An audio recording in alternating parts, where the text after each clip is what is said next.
ஒரு மனநல மருத்துவமனையில் ஒரு நர்ஸ் ஒரு இருட்டு அறைக்குள் நுழைந்து அங்குள்ள ரகசியம் தொடங்குகிறார். திடீரென்று ஒரு நிழல் அவள் பின்னால் நகர்கிறது மற்றும் ஒரு மர்ம நபர் அவள் கண்ணை ஊசியால் குத்துகிறார். பின்னர் அந்த நபர் செவிலியருக்கு பச்சை நிற திரவத்தை செலுத்தி அவளைக் கொன்று கண்களின் நிறத்தை மாற்றுகிறார். பின்னர் அவரது உடலை இழுத்துச் சென்றுள்ளனர். சிறிது நேரம் கழித்து கிளினிக்கின் மருத்துவர் செபாஸ்டியன் தனது ஆராய்ச்சியில் எந்த முன்னேற்றமும் காணாததால் இன்ஸ்டிடியூட் இயக்குநருடன் சந்திப்பு நடத்தினார். செபாஸ்டியன் அவர் கிட்டத்தட்ட முடித்துவிட்டதாக சத்தியம் செய்தார். ஆனால் இயக்குனர் அவரிடம் முடிவுகளை விரைவில் கொண்டு வரும்படி கூறுகிறார் அல்லது அவர் தனது நிதியை இழக்க நேரிடும். அந்த நாளின் பிற்பகுதியில் கேத்தி ஒரு வேலைக்கான நேர்காணலுக்காக கிளினிக்கிற்கு வந்தாள். மிகவும் கண்டிப்பான பேட்ரான் காசிடி தனது பயோடேட்டாவால் ஈர்க்கப்படவில்லை.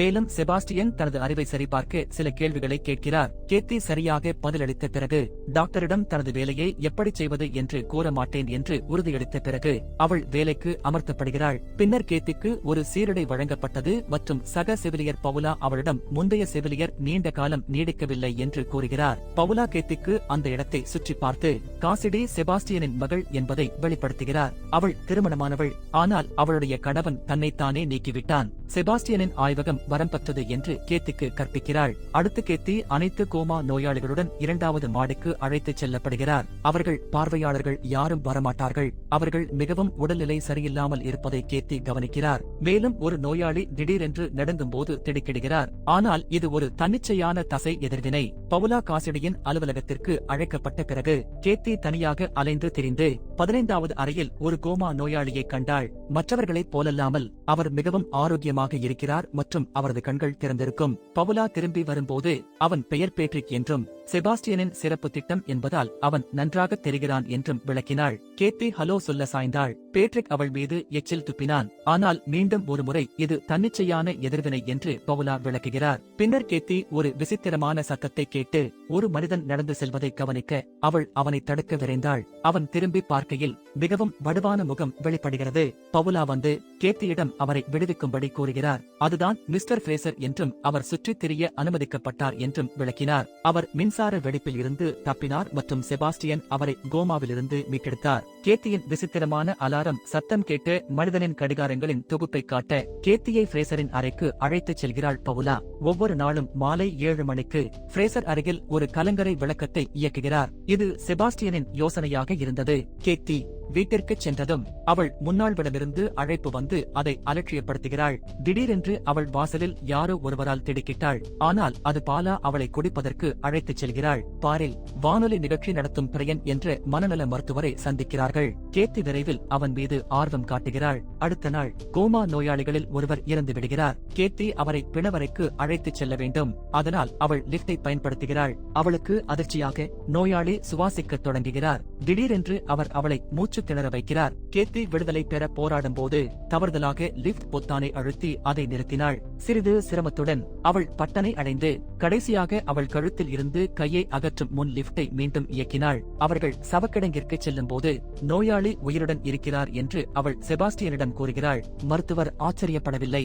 அவன் அவளை திருப்பி அனுப்பி 15இல் அவரை சந்திக்கச் சொல்கிறான். அறைக்குள் நுழைவதற்கு முன் செபாஸ்டியன் தனது பரிசோதனையின் விவரங்களை விளக்கினார். என்ன நடந்தாலும் கேத்தியின் அறிவுரைகளுக்கு கீழ்ப்படிய வேண்டும் என்பதை நினைவூட்டுகிறார். பின்னர் செபாஸ்டியன் பேட்ரிக்கு ஒரு ஊசி போட்டு மூளையின் செயல்பாட்டை தூண்டுவதற்காக அவரது உடலை குத்துகிறார். ஆனால் எதுவும் நடக்கவில்லை. அவர் முடித்ததும் கேத்தியை சுத்தம் செய்ய சொல்கிறார். அவள் வேலை செய்யும் போது கேத்தி பேட்ரிக்குடன் வழக்கத்திற்கு மாறாக பேசுகிறாள். அதற்காக செபாஸ்டியன் அவளை திட்டுகிறான். சிறிது நேரம் கழித்து பேட்ரிக் அறையை பிரகாசமாக்க கேத்தி ஒரு செடியை கொண்டு வந்தாள். மேலும் மருத்துவமனையில் செடிகள் நீடிக்காது என்பதால் அது அர்த்தமற்றது என்று பவுலா அவளிடம் கூறுகிறாள். இருப்பினும் நாட்கள் செல்லச் செல்ல செடி அழகாக பூக்கும். ஒரு நாள் அவர்கள் பேட்ரிக் ஷீட்களை மாற்றிக் கொண்டிருக்கும் போது கேத்தி பிரையனுடன் டேட்டிங் செய்ய வேண்டும் என்று பவுலா வலியுறுத்துகிறார். மேலும் படுக்கையின் தண்டவாளம் அவள் விரல்களை ஏறக்குறைய பிடிக்கும். ஆனால் படுக்கை உடைந்ததாக அவர்கள் குற்றம் சாட்டுகிறார்கள். கேத்திக்கு முன்னாள் நபரிடமிருந்து மற்றொரு அழைப்பு வருகிறது. ஆனால் பேட்ரிக் எச்சில் துப்புவதை கேட்டதும் அவள் அதை புறக்கணிக்கிறாள். காசிடிக்கு மட்டுமே கேட்கும்படி அவருடன் பேச முயற்சிக்கிறாள். அதற்காக அவளை திட்டுகிறாள். அவள் பேசும்போது அவள் கைகள் நடுங்குகின்றன.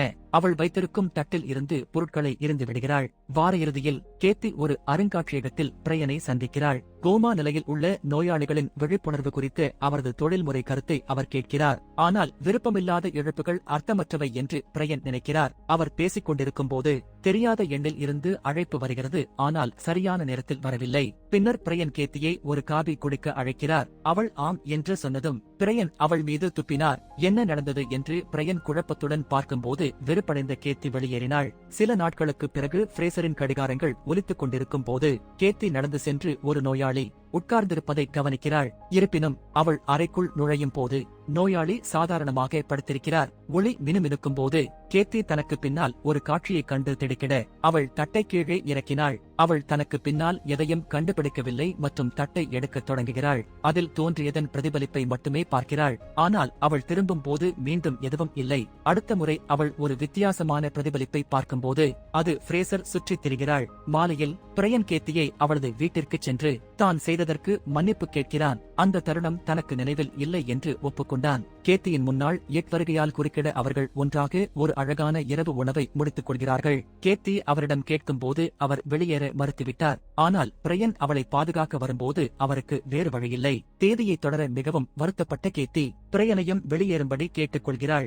மேலும் பிரையன் அவளை பாதுகாப்பதற்காக தங்கும்படி வலியுறுத்துகிறான். திடீரென்று அவன் கை நடுங்க ஆரம்பித்து அவன் வைத்திருந்த கண்ணாடி வெடித்து அவன் கையில் இரத்தம் கசிந்தது.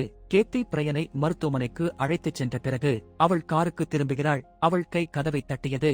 அன்று இரவின் பிற்பகுதியில் பிரையன் மீண்டும் கேத்தியின் வீட்டிற்கு வருகிறார். அவர்கள் அழுக்காகி விடுகிறார்கள். அவர்களின் ஆர்வத்தின் நடுவில் பிரையன் பேட்ரிக்காக மாறுவதைக் கண்டு கேத்தி அதிர்ச்சியடைந்தார். அவர் அழுகத் தொடங்குகிறார். அவள் இறுதியாக எழுந்திருப்பதற்குள் கேத்தி கத்தி வயிற்றில் குத்தினாள். பிரையன் அவள் அருகில் தூங்கிக் கொண்டிருக்கிறான். ஆனால் அவன் திரும்பும்போது அவன் பேட்ரிக்தான். கேத்திக்கு மட்டுமே இதுவும் ஒரு கனவு என்பதை உணர்ந்து அவள் உண்மையில் தனியாக இருக்கிறாள். அடுத்த நாள் கேத்தி வேலைக்கு சென்று பேட்ரிக்கை சரிபார்க்கிறார். அவள் கனவை நினைவுபடுத்தும் போது ஜன்னல் கண்ணாடி உடைந்து செடியை காயப்படுத்துகிறது. அடுத்த முறை செபாஸ்டியன் பேட்ரிக் மீது சில சோதனைகளை நடத்துகிறார். அவர் எதிர்வினையை கட்டாயப்படுத்த தனது கையை எரித்தார். ஆனால் மீண்டும் எதுவும் நடக்கவில்லை. கேத்தி அவனை சுத்தம் செய்ய வரும்போது பேட்ரிக் அவள் மீது துப்பினான். அவன் அழுவதை அவள் கவனிக்கிறாள். அவனால் வலியை உணர முடியுமா என்று அவள் ஆச்சரியப்படுகிறாள். பேட்ரிக் மீண்டும் துப்புகிறான். அவன் தொடர்பு கொள்கிறான் என்பதை அவளுக்கு உணர்த்துகிறான். ஒருமுறை துப்புவது ஆம், 2 முறை இல்லை. கேத்தி கேள்விகளை கேட்கத் தொடங்குகிறாள். மேலும் பேட்ரிக் அவள் சொல்வதை கேட்க முடியும் என்பதை அறிந்தாள். அவள் கை தன் உடலை தொடுவதையும் அவனால் உணர முடிகிறது. கேத்தி பேட்ரிக் எவ்வளவு உணர முடியும் என்பதை சோதிக்க பல்வேறு உடல் பாகங்களை தொடும்போது அவள் அவரது இடுப்பை பார்த்து அழுக்கு தொடுதலுக்கு தயாராகிறாள். காசிடி மட்டும் அவளை கையும் களவுமாக பிடிக்கிறாள். பேட்ரிக் தொடர்பு கொள்கிறார் என்பதை கேத்தி விளக்க முயல்கிறாள். ஆனால் காசிடி அவளது கூற்றை நிராகரித்து இப்படி நடந்து கொள்வதை நிறுத்தும்படி அவளிடம் கூறுகிறாள். தங்கள் நோயாளிகள் அனைவரும் இறந்து விடுவது நல்லது என்று குறிப்பிடுகிறார். அந்த நேரத்தில் செபாஸ்டியன் வந்து கேத்தியிடம் தனது கண்டுபிடிப்பை காட்டும்படி கேட்கிறார். ஆனால் கேத்தி மீண்டும் பேட்ரிக்குடன் தொடர்பு கொள்ள முயலும் போது எந்த எதிர்வினையும் இல்லை.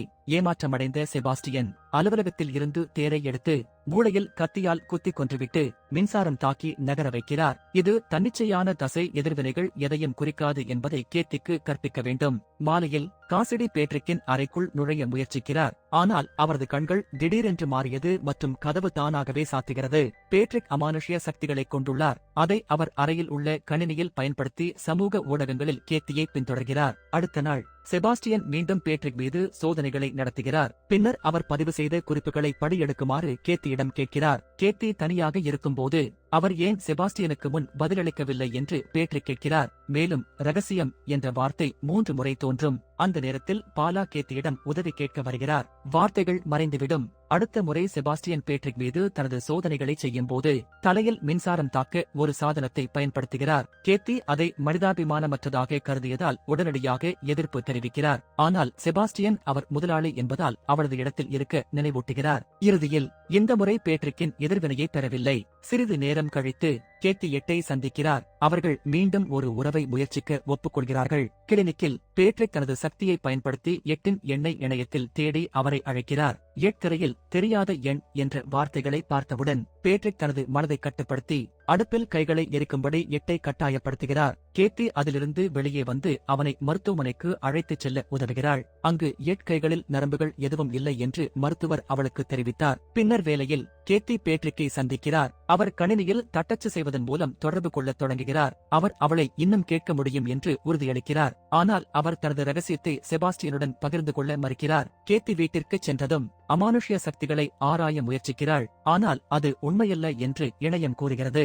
அவள் கிளினிக்கிற்கு திரும்பி வந்து பேட்ரிக்குடன் பேச முடிவு செய்கிறாள். அவன் எப்போதும் விழித்திருப்பதை விளக்குகிறான். அவர் தனது சக்திகளை அவளிடம் மட்டுமே காட்டுகிறார். ஏனென்றால் அவள் அவனுக்கு புரிதலையும் கருணையையும் காட்டினாள். பால் அவளை அறையில் காண்கிறான். இருப்பினும் அவள் அவற்றை பார்ப்பதற்குள் வார்த்தைகள் திரையில் இருந்து மறைந்துவிடும். அடுத்த நாள் கேத்தி மருத்துவமனைக்கு சென்றாள். அந்த சம்பவத்தை பற்றி தனக்கு எதுவும் நினைவில் இல்லை என்று அவர் விளக்குகிறார். இது சில அடிப்படை நிபந்தனைகளுக்கு மருத்துவர்கள் குற்றம் சாட்டுகிறது. மதியம் செபாஸ்டியன் மீண்டும் பேட்ரிக்கை மின்சாரம் தாக்கினார். அவர் சென்ற பிறகு கேத்தி பேட்ரிக் அவருக்கு உதவ விரும்புவதாக கூறுகிறார். ஆனால் அவர் தனக்கு உதவி தேவையில்லை என்றும் தனக்கு மருத்துவர் தேவை என்றும் கூறுகிறார். பின்னர் கேத்தி செபாஸ்டியனிடம் இந்த விகிதத்தில் பேட்ரிக் இறந்து விடுவார் என்று கூறுகிறார். ஆனால் அவர் அவளை புறக்கணிக்கிறார். மாலையில் கேத்தி பேட்ரிக் விபத்தை பற்றி ஆராய்ச்சி செய்கிறார். ஆனால் ஆன்லைனில் எந்த முடிவும் இல்லை. செபாஸ்டியனின் நெறிமுறையற்ற நடைமுறைகளை பற்றி அவள் பிரையனிடம் கூறுகிறாள். மேலும் அவன் தனது நிருபர் வளங்களை பயன்படுத்தி உதவ ஒப்புக்கொள்கிறான். அடுத்த நாள் பேட்ரிக் கேத்தியிடம்தான் ஒளிந்து கொள்ளவில்லை என்றும் கேத்தியை பற்றி மேலும் அறிந்து கொள்ளவும் அவளை பாதுகாக்கவும் கேத்தியை பார்த்துக் கொண்டிருப்பதாகவும் கூறுகிறான். சில நிமிடங்களுக்கு பிறகு பிரையன் அவரை ஆக்கிரமிப்பு கேள்விகளுடன் அழைத்ததால் அவரை பற்றி மோசமான வதந்திகளை பரப்பியதற்காக செபாஸ்டியன் கேத்தியை திட்டுகிறார். சில நாட்களுக்கு பிறகு ஃபிரேசர் கலங்கரை விளக்கத்தை இயக்கும்போது கேத்தி பேட்ரிக்குடன் அரட்டை அடிக்கிறார். இதனால் பேட்ரிக்கின் இணைப்பு சில வினாடிகளுக்கு நிறுத்தப்பட்டது. அவர் திரும்பி வந்ததும் தனக்கு உதவி தேவையில்லை என்று கூறிவிட்டு கேத்தி வெளியேறுவதற்கான கதவை திறக்கிறார். இதற்கிடையில் மோசமான வதந்திகளால் போர்டு அவசர கூட்டத்திற்கு அழைப்பு விடுத்துள்ளதாக இயக்குநரிடமிருந்து செபாஸ்டியனுக்கு குரல் அஞ்சல் வருகிறது. எனவே செபாஸ்டியன் உடனடியாக முடிவுகளை கொண்டு வர வேண்டும் அல்லது கிளினிக் மூடப்படும். அதே நேரத்தில் பிரையன் ஊருக்கு வெளியே வாகனத்தில் சென்று கேத்தியை அழைக்க முயற்சிக்கிறார். திடீரென்று அவரது தொலைபேசி வெப்பமடையத் தொடங்குகிறது. மேலும் அவர் அதை கைவிடுகிறார். சாதனம் பயணிகள் இருக்கையை மட்டுமே உருக வைக்கும். பின்னர் கார் தானாகவே வேகமாக செல்லத் தொடங்குகிறது. பிரையனால் அதை கட்டுப்படுத்த முடியவில்லை. கார் ஒரு வேலி வழியாக சென்ற பிறகு அது ஒரு குன்றின் விளிம்பில் நிற்கிறது. அதனால் பிரையன் தனது சீட் பெல்ட்டை கழற்ற முயற்சிக்கிறார். இருப்பினும் சீட் பெல்ட் அவரை தொடர்ந்து உலுக்கிக் கொண்டே இருக்கிறது. பின்னர் அது அவரை அந்த இடத்தில் வைத்திருக்க அவரது உடலை சுற்றி இருக்குகிறது. கார் மீண்டும் நகர்ந்து பாறையிலிருந்து விழும்போது பிரையன் அலறுகிறார். அடுத்த நாள் செபாஸ்டியன் மீண்டும் பேட்ரிக்கை மின்சாரம் தாக்கி ஷாக் மிஷனை அவிழ்த்து விடுவதை பார்த்த கேத்தி படபடக்கிறாள். எனவே செபாஸ்டியன் அவளை அநாகரிகமான வார்த்தைகளை பயன்படுத்தி வெளியேறும்படி கட்டளையிடுகிறான். பின்னர் அவர் பேட்ரிக் தனது இலக்கை நெருங்கி வருவதை கூறுகிறார். மேலும் அவர் மறைந்திருப்பதற்கு வருத்தப்படுவார். இறுதியில் செபாஸ்டியனின் பரிசோதனையானது பேட்ரிக்கை பிளாட்லைன் செய்ய வைக்கிறது. எனவே கேத்தி அவருக்கு அட்ரினலின் ஷாட் கொடுக்கும் போது பவுலா சிபிஆர் செய்ய விரைகிறார். பேட்ரிக் புத்துயிர் பெறுகிறார். இருப்பினும் காசிடி இரு செவிலியர்களையும் அறையிலிருந்து வெளியேற்றினார். செபாஸ்டியன் அவர்களை தண்டிக்க அனுப்பப்பட்டதாக காசிடி தன் தந்தையிடம் கூறுகிறார். ஆனால் செபாஸ்டியன் தான் உண்மையில் அவர்களின் மரபு என்று கூறி நிறுத்த மறுக்கிறார். இதற்கிடையில் ஃப்ரேசர் இருமல் மற்றும் மூச்சு விடுவதில் சிரமப்படுவதை கேத்தி காண்கிறாள். அவள் அவரது வாயை திறக்க முயற்சிக்கிறாள். ஆனால் அவன் அவளை கடிக்கிறான். அதற்கு பதிலாக அவள் ஒரு குச்சியை பயன்படுத்துகிறாள். ஃப்ரேசர் அமைதியாகி வானொலியை பார்க்கிறார். அது சேனல்களை தானே மாற்றிக்கொண்டு பிரையனின் மரணத்தை அறிவிக்கும். ஒளிபரப்பில் நிறுத்துகிறது. கோபமடைந்த கேத்தி பிரையனை கொன்றதாக செபாஸ்டியன் மீது குற்றம் சாட்ட ஓடுகிறார். அதனால் செபாஸ்டியன் அவளை நீக்குகிறார். கேத்தி வெளியே ஓடி வந்து தன் காரில் ஏறினாள். அங்கே கண்ணாடியில் ஃப்ரேசரை பார்த்து திடுக்கிட்டாள். அவள் வெளியேறினால் அது அவளுடைய தவறு என்று அவர் அவளிடம் கூறுகிறார். இருப்பினும் கேத்தி எப்படியும் வெளியேறுகிறார். கிளினிக்கில் காசிடி ஒரு சிறப்பு சிரிஞ்சை பிடித்து கடைசி செவிலியரை கொன்றது அவள்தான் என்பதை வெளிப்படுத்தினார். பின்னர் அவள் கேத்தியை சந்தித்து அவளது தந்தை ஆபத்தானவர் என்பதால் அவளிடம் மீண்டும் மருத்துவமனைக்கு வர வேண்டாம் என்று கூறுகிறாள். புறப்படுவதற்கு முன் கேத்திக்கு பேட்ரிக் பதிவுகளுடன் ஒரு கோப்புரையை கொடுத்தாள். கேத்தி அனைத்தையும் படித்துவிட்டு பேட்ரிக் தனது தாயுடன் ஒரு விரித்தனமான உறவை கொண்டிருந்ததை அறிந்து கொள்கிறாள். மேலும் 2 பேரை கொன்றுவிட்டு தன்னைத்தானே நீக்க முயன்றார். காசிடிக்கு திரும்பி அவள் கிளினிக்கிற்கு திரும்பி செபாஸ்டியனையும் பவுலாவையும் வெளியேறும்படி அவசர நோயாளியை பற்றிய கதையை உருவாக்குகிறாள். பின்னர் அவள் 15 அறைக்கு சென்று பேட்ரிக்கை கத்தரிக்கோலால் குத்த முயற்சிக்கிறாள். ஆனால் பேட்ரிக் தன் சக்தியை பயன்படுத்தி அவளை கீழே இறக்கிவிடுகிறான். வீட்டில் கேத்தி அனைத்து தடயங்களையும் உடல்களையும் ஒன்றாக இணைக்கும் போது குளிக்கிறாள். இறுதியாக பேட்ரிக் தனது வாழ்க்கையில் ஆண்களை கட்டுப்படுத்தி அனைத்து விசித்திரமான சம்பவங்களையும் ஏற்படுத்தியதை உணர்ந்தாள். அவள் அவனை எச்சரிக்க எட்குபோன் செய்ய முயல்கிறாள். ஆனால் குரலஞ்சலை பெறுகிறாள். அதனால் அவனை ஓடச் சொல்கிறாள். பின்னர் அவள் கண்ணாடியில் பார்க்கிறாள். நீ என்னுடையவன் என்ற வார்த்தைகள் தோன்றுவதைக் காண்கிறாள். கேத்தி தான் ஒருபோதும் பேட்ரிக்கிற்கு சொந்தமாக இருக்க மாட்டேன் என்று கத்துகிறார். மேலும் அவரை ஒரு பரிதாபகரமான குழந்தை என்று அழைத்தார். இதனால் வார்த்தைகள் மறைந்து கண்ணாடி வெடித்து கேத்தியை பின்னுக்கு தள்ளுகிறது. இந்த சம்பவம் குரல் அஞ்சல் மூலம் பதிவு செய்யப்பட்டது மற்றும் எட் அனைத்தையும் கேட்டான். ஆனால் அவன் அவளை அழைக்க முயன்றபோது அவள் பதிலளிக்கவில்லை. அவள் இரத்தம் கசியும் உடலில் இருந்து அனைத்து கண்ணாடி துண்டுகளையும் அகற்றுவதில் மிகவும் பிஸியாக இருக்கிறாள். அவள் குணமடைந்தவுடன் அவள் காருக்கு விரைந்து சென்று கண்ணாடியில் பேட்ரிக்கை பார்க்கிறாள். ஆனால் அவள் எப்படியும் ஓட்டிச் செல்கிறாள். கிளினிக்கில் காசிடி பேட்ரிக்கின் வாழ்வாதாரத்தை நிறுத்தும் நோக்கத்தில் மின்சாரத்தை நிறுத்துவதற்கு ஆய்வகத்திற்கு செல்கிறார். பேட்ரிக் தனது சக்திகளால் அவள் மீது பொருட்களை வீசத் தொடங்குகிறார். அவள் அவற்றை தடுத்த பிறகு ஒரு கொத்து கண்ணாடி துண்டுகள் அவளை தாக்குகின்றன. அவர்கள் அதிக சேதத்தை ஏற்படுத்தவில்லை. காசிடி தொடர்ந்து செல்கிறார். எனவே பேட்ரிக் ஒரு கொத்து ஸ்கால்பெல்களை அவள் முதுகில் எரிந்து கதவை தாக்கினார். அவளை தடுக்க இது இன்னும் போதுமானதாக இல்லை. காசிடி பவர் கிரிட்டை அடைகிறாள். பேட்ரிக் அவளை மின்சாரம் தாக்க பயன்படுத்தினார். காசிடி மெதுவாக இறக்கும் போது பேட்ரிக் ஒரு பிளாஷ்பேக். அவன் தன் தாயையும் அவளது காதலன் குறும்பு செய்வதையும் உளவு பார்த்ததை நினைவு கூர்கிறான். அதனால் அவனுடைய அம்மா அவனை அறைந்து அவனை பெர்வ் என்று அழைத்தாள். அவள் அவனிடம் தன் மார்பை காட்டி கதவை சாத்துவதற்கு முன்பு அவனை கேலி செய்தாள். அந்த நேரத்தில் செபாஸ்டியன் திரும்பி வந்து தனது ஆய்வகத்திற்குள் நுழைகிறார். பேட்ரிக் கதவை மூடி பூட்டினார். பின்னர் எட் வந்து பவுலாவால் வரவேற்கப்படுகிறார். அவளது ரோபோ இயக்கங்களும் பேச்சின் பற்றாக்குறையும் அவள் பேட்ரிக் மூலம் கட்டுப்படுத்தப்படுவதை காட்டுகின்றன.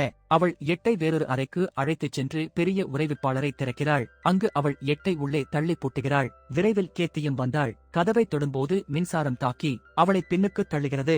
அவள் மீண்டும் முயற்சி செய்து உள்ளே வந்தாள். பாலா சுற்றித் திரிவதைக் கண்டாள். கேத்தி அவளை பின்தொடர்ந்து பிரதான வார்டில் முடிவடைகிறாள். அங்கு ஒரு நோயாளி பேட்ரிக் அவனை தொட்டு முடிக்க வேண்டும் என்று கிசுகிசுப்பதை கேட்கிறாள். நோயாளி திடீரென எழுந்து உட்காரும்போது அவள் தலையால் முட்டி அவள் கீழே விழுந்தாள். அவள் புறப்படுவதற்கு முன் பவுலா அவளை ஒரு நொடி கவனிக்கிறாள். கேத்தி எழுந்து நிற்கும் போது பேட்ரிக் அவளுடன் அழுக்காக இருக்க விரும்புகிறான் என்று திரும்ப திரும்ப அனைத்து நோயாளிகளும் அமர்ந்திருக்கிறார்கள். கேத்தி அவர்களை வாயை மூடிக்கொள்ளும்படி கத்துகிறார். டெலிகினிசிஸ் அலையுடன் அவளை பின் தள்ளும் பவுலாவின் பின்னால் ஓடுகிறார். பின்னர் லிப்ட் திறக்கிறது மற்றும் பவுலா விளிம்பில் நிற்கிறார். எனவே கேத்தி பேட்ரிக்கை விட்டுவிடுமாறு கெஞ்சுகிறார். பவுலா எழுந்து கீழே விழுந்தாள். ஆனால் அவள் உடைந்த எலும்புகளுடன் மட்டுமே உயிர் பிழைத்தாள். துரதிருஷ்டவசமாக பேட்ரிக் லிப்டை விடுவித்து அவளை நசுக்கினான். ஒரு பேரழிவிற்குள்ளான கேத்தி 15 அறைக்கு ஓடினாள். ஆனால் கதவை திறக்க முடியவில்லை. அந்த நேரத்தில் அவளுக்கு பேட்ரிக்கிடமிருந்து ஐ லவ் யூ என்று ஒரு குறுஞ்செய்தி வந்தது. ஆனால் அவள் அவனை நிராகரித்து அவரது தாயின் மீது அவன் கொண்டிருந்த அதே அன்பா என்று ஆச்சரியப்படுகிறாள். பேட்ரிக் மற்றொரு பிளாஷ்பேக்கை வெளிப்படுத்தினார். அவர் தனது அம்மா மீது மிகவும் கோபமாக இருந்தார். அவர் அவளையும் அவளுடைய காதலனையும் தண்ணீரில் டோஸ்டரை எரிந்து தொட்டியில் அழுக்கு செய்து கொண்டிருந்த போது மின்சாரம் தாக்கினார். தற்போது பேட்ரிக் கேத்தியிடம் எட்டை மறைத்து வைத்ததாகவும் அவளை மறைந்து விளையாட அழைக்கிறார் என்றும் கூறுகிறார். கேத்தி தீவிரமாக எட் மற்றும் பேட்ரிக் தனது வார்த்தைகளான குளிர் மற்றும் சூடு போன்றவற்றை உரைத்து அவளை சரியான இடத்திற்கு அழைத்துச் செல்கிறாள். இறுதியில் கேத்தி ஆய்வகத்தை அடைகிறாள். அங்கு சிதைந்த உடல்களையும் இறந்த காசடியையும் கண்டு அவள் திகிலடைகிறாள். செபாஸ்டியனும் அங்கே ஒரு பச்சை தேரை சாப்பிடுகிறார். பேட்ரிக் அதை செய்யச் செய்தார் என்று கூறுகிறார். அந்த நேரத்தில் பேட்ரிக் கதவை திறக்கிறார். செபாஸ்டியன் தப்பிக்கிறார். ஆனால் கேத்தி வெளியேறுவதற்குள் கதவு மீண்டும் மூடுகிறது. செபாஸ்டியன் பேட்ரிக்கு ஒரு கொடிய ஊசி போட முயற்சிக்கிறார். ஆனால் பேட்ரிக் அவரை சிரிஞ்சை கைவிட வைக்கிறார். பேட்ரிக் அவரை அறைக்கு வெளியே தள்ளி கதவை மூடுவதற்குள் செபாஸ்டியன் எலக்ட்ரோஷாக் இயந்திரத்தை பிடிக்க முயற்சிக்கிறார். அது அவரது முகத்தில் வெடித்தது. பேட்ரிக் தனது காதுகளில் ஹெட்போனை வைப்பதற்கு முன் செபாஸ்டியன் சுவரில் மோதி செபாஸ்டியனின் மூளையை வறுக்கத் தொடங்குவதற்கு முன் எலக்ட்ரோஷாக் சாதனத்தை அவன் கைகளில் வைப்பதற்கு முன் செபாஸ்டியனுக்கு பிடித்த இசையை வாசித்தான். ஃப்ரேசர் உதவுவதாக தோன்றுகிறார். ஆனால் அவர் இயந்திரத்தை அவிழ்ப்பதற்கு முன் அவர் கடிகாரங்களை கேட்டு கலங்கரை விளக்கத்தை இயக்க ஓடி செபாஸ்டியன் இறந்துவிட்டார். இறுதியாக ஆய்வகம் திறக்கப்பட்டது. கேத்தி எட்டை தேடி வெளியே ஓடினார். இறுதியாக அவரை ஃப்ரீசரில் கண்டுபிடித்தார். கேத்தியால் கதவை திறக்க முடியவில்லை. இறந்த செவிலியர் எட் பின்னால் தோன்றி அவரை மூச்சு திணறத் தொடங்குகிறார். பேட்ரிக் கேத்தி எக்ஸை காப்பாற்ற விரும்பினால் தன்னுடன் சேருமாறு கேத்திக்கு உரை அனுப்பினார். கேத்தி 15 அறைக்கு விரைகிறாள். பேட்ரிக் அவளிடம் செபாஸ்டியனின் சிரிஞ்சை கொடுத்து அவளுடன் மீண்டும் சேரும்படி கூறினான். கடிகாரங்களை கேட்டதும் கலங்கரை விளக்கம் பேட்ரிக்கின் சக்திகளை சில நொடிகளுக்கு அணைத்து விடுவதை நினைவூட்டுகிறது. அதனால் கேத்தி அவருடன் சேர்ந்து அவனை முத்தமிடுவதாக பாசாங்கு செய்கிறாள். பேட்ரிக் தனது தாயை தொட்டியில் முடித்ததை நினைவில் வைத்திருக்கும் போது கலங்கரை விளக்கம் இயக்கப்பட்டது மற்றும் கேத்தி அவரை ஊசியால் குத்தினார். சிரிஞ்ச் வெடிக்கிறது மற்றும் ஒரு சக்தி வாய்ந்த ஆற்றல் கேத்தியை பின்னுக்கு தள்ளுகிறது. அது ஒரு கொத்து பொருட்களை மிதக்கச் செய்கிறது. பின்னர் ஆற்றல் பேட்ரிக்கின் உடலுக்கு திரும்பி அவரை கொண்டது. இறந்த செவிலியர் கீழே விழுந்து எட்டை விட்டு விடுகிறார். அவர் கேத்தியுடன் மீண்டும் இணைவதற்கு விரைகிறார். ஒரு பிளாஷ்பேக் பேட்ரிக் தனது தாயை கொன்ற பிறகு அழுததை வெளிப்படுத்துகிறது. மேலும் குற்ற உணர்வு அவரை டோஸ்டரை தொட்டு சுயமாக நீக்கியது. தற்போது பேட்ரிக் உடல் திடீரென்று ஜன்னல் வழியாக பறந்து ஒரு வேலி ஸ்பைக்கில் இறங்குகிறது. இதனால் அவர் இறுதியாக கண்களை மூடினார். சிறிது நேரம் கழித்து கேத்தி ஒரு புதிய கிளினிக்கில் பணியாற்றத் தொடங்குகிறார். அங்கு அவர் பேட்ரிக், காசிடி மற்றும் செபாஸ்டியன் ஆகியோரின் உடல்களில் பரிசோதனை செய்கிறார். மின்சாரம் தாக்கத் தொடங்கும் போது அவள் வீட்டில் உடன் எழுந்தாள். ஜன்னல் மட்டும் தானாக மூடப்படும். அவள் வீட்டில் உடன் எழுந்தாள். ஜன்னல் தானாகவே மூடப்படும். அவள் வீட்டில் உடன் எழுந்தாள். ஜன்னல் தானாகவே மூடப்படும்.